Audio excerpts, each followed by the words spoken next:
नमस्कार दोस्तों, मेरा नाम जगबीर सिंह है और मैं स्वागत करता हूं आपके अपने YouTube चैनल सीखेगा इंडिया पर, जहां पर हम बात करते हैं आपके करियर एवं एम्प्लॉयबिलिटी स्किल की। तो दोस्तों, आज का विषय है हमारा संविधान मार्गदर्शक सिद्धांत। तो देखिए दोस्तों, भारतीय संविधान न केवल देश की सबसे बड़ी विधिक दस्तावेज है, बल्कि यह हमारे राष्ट्रीय जीवन का मार्गदर्शक भी है।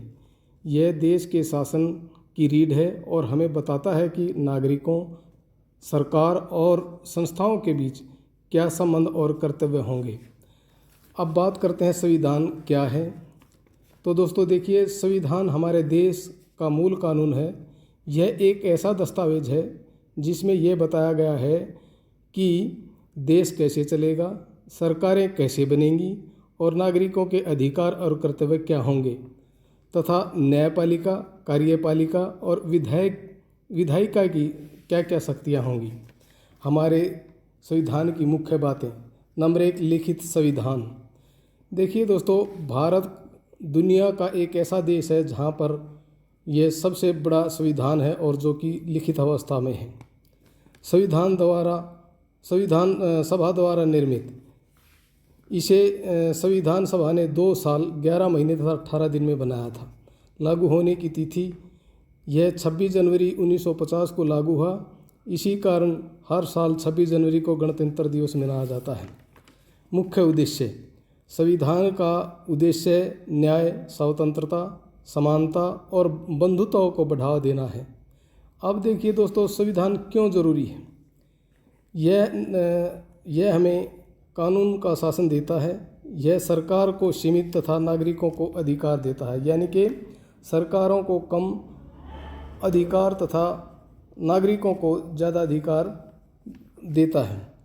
यह हर व्यक्ति को समानता और न्याय का अधिकार देता है। अब हमारे संविधान के प्रमुख मार्गदर्शक सिद्धांत। नंबर 1, संप्रभुता। संप्रभुता का मतलब क्या होता है? एक स्वतंत्र देश। भारत एक स्वतंत्र देश है और कोई भी बाहरी शक्ति हमारे निर्णयों को प्रभावित नहीं कर सकती। यानी कि हमने अपने देश में जो निर्णय ले लिए उन पर कोई भी जो है प्रेशर या दबाव डालकर उनको जो है कम या ज़्यादा नहीं करवा सकता। नंबर 2, समाजवाद। समाज में आर्थिक और सामाजिक समानता होनी चाहिए। समाज के अंदर क्या है? समाज के अंदर आर्थिक और सामाजिक समानता होनी चाहिए। संसाधनों का न्यायपूर्ण वितरण, गरीबों और पिछड़ों की मदद करना इसका उद्देश्य होता है। अब बात आती है धर्मनिरपेक्षता। धर्मनिरपेक्षता का मतलब क्या होता है कि भारत का कोई भी नागरिक किसी भी धर्म को अपना सकता है, क्योंकि भारत का कोई राजधर्म नहीं है। ठीक है, तो भारत का कोई राजधर्म नहीं है। सभी धर्मों को समान आदर और अधिकार प्राप्त हैं। सभी राज्य सभी धर्मों से समान दूरी बनाकर ही चलता है। अब है लोकतंत्र। लोकतंत्र का मतलब क्या है? लोगों का तंत्र, यानी कि लोगों द्वारा बनाया हुआ ताना बाना। लोकतंत्र में जनता ही सर्वोपरि है। सर्वोपरि यानी सबसे ऊपर होती है। सरकार जनता द्वारा, जनता के लिए और जनता की ही होती है। प्रत्येक नागरिक को मत देने का अधिकार है। अब बात आती है गणराज्य। भारत का राष्ट्र प्रमुख जनता द्वारा चुना जाता है।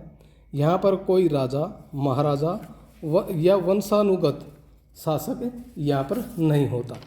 अब आता है मौलिक अधिकार और कर्तव्य। देखिए, मौलिक अधिकार क्या होते हैं? मौलिक अधिकार वे अधिकार होते हैं जो संविधान ने प्रत्येक नागरिक को प्रदान किए हैं। और ये कितने हैं? 6 हैं। ठीक है, 6 मौलिक अधिकार कहलाते हैं। पहला है स्वतंत्रता का अधिकार। प्रत्येक नागरिक को किसी भी तरह का कार्य करने का पूरा अधिकार है, वो पूरा स्वतंत्र है। समानता का अधिकार। दूसरा क्या होता है? सभी लोगों को समानता का अधिकार है कि सभी लोग, भारत का कोई भी नागरिक है वो क्या है? बराबर के हैं। संविधान द्वारा प्रदत्त कानूनी अधिकार। संविधान ने जो कानूनी अधिकार दिए हैं वे। धार्मिक स्वतंत्रता। भारत के प्रत्येक नागरिक को किसी भी धर्म को अपनाने की पूरी स्वतंत्रता है।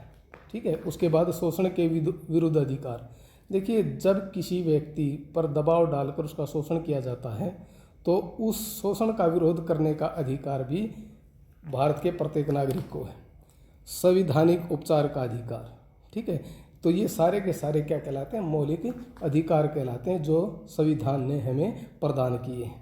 जब संविधान ने हमें मौलिक अधिकार प्रदान किए हैं तो हमारे कुछ मौलिक कर्तव्य भी बनते हैं जो हम संविधान के प्रति उनको पालन करें। पहला कर्तव्य कौन सा? संविधान का पालन करना।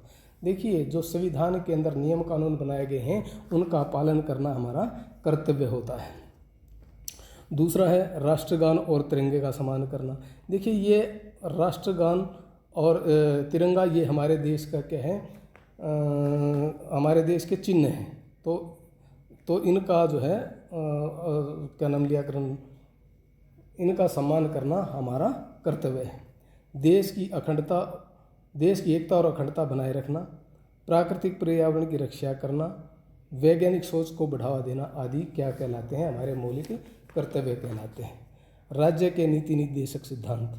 राज्य के नीति निर्देशक सिद्धांत वे सिद्धांत होते हैं जिन्हें सरकार को नीति निर्धारण में ध्यान में रखना चाहिए।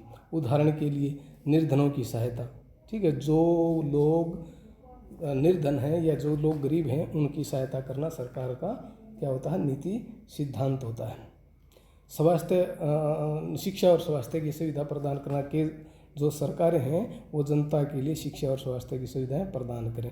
समान वेतन और कार्य के अवसर, यानी कि प्रत्येक आदमी को जो है उसकी योग्यता के अनुसार कार्य के अवसर और वेतन उसको मिलना चाहिए।